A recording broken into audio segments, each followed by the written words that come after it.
We're all busy writing this down, sorry. Wanted you got the headings in. Yeah. It was a bunch of cards that had active learning methodologies or pedagogies on it that we had to discuss and say whether we used them all of the time, sometimes, none of the time, and really discussed what they actually were. Differentiation is mine. Yeah, I think Got to go for always again. And this should be built into schemes of work anyway. Yeah. So it comes out naturally in the lesson plan. Yeah. Differentiation by group. Whether they're A in lot more placement, than whether that they're involved. employed. Yeah. But I think they've missed something out of this, Yeah. because in fact you need to look at what students are capable of, and sometimes you might want to separate out the groups. Using electronic technologies, MP3 players, mobile phones, personal digital assistant PDAs.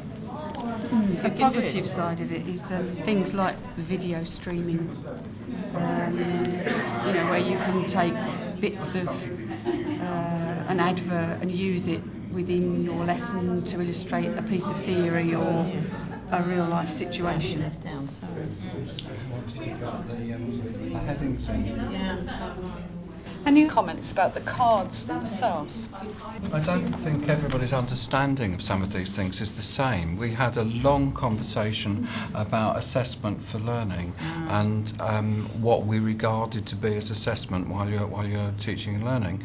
And for some of us it was simply observing. And other people wanted a more systematic or objective approach. So I think the words are important so that people share the same understanding about what these headings mean. We're busy writing this down, sorry. Wanted you got the headings in. We then had a scenario that we could use with learners and use that idea incorporating any of or all of those active learning methods that we'd looked at before. It helps us really sort of bring all those into perspective, didn't it? I mean, I think when it was the first session, they were almost looked at in isolation. But by bringing it in with an activity, you realise actually you could cover a lot of different aspects. And it made it real, didn't it? Yeah, it made it real. Yeah.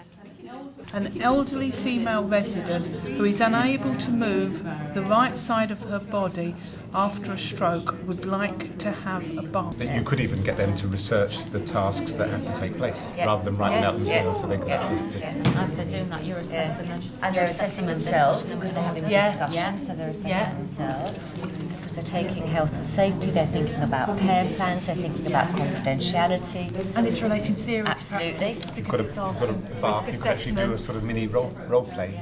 The ideas that were bouncing off everybody on the table, oh, we could do this, we could do that, you know, was actually really quite fantastic because you wouldn't have been able to do that on your own. It would have taken forever to think of all those ideas, if ever, really, you know, because everyone's experience was brought into light, wasn't it? I don't know about you, but I want to go home and use it now. Yeah. You know, I want to go home and think, oh, I can develop this, I can develop that.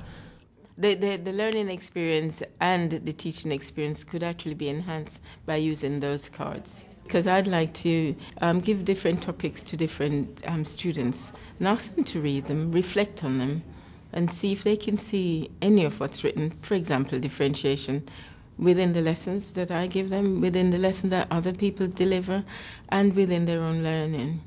And then from there to develop some discussion as to how we might incorporate those things into their work.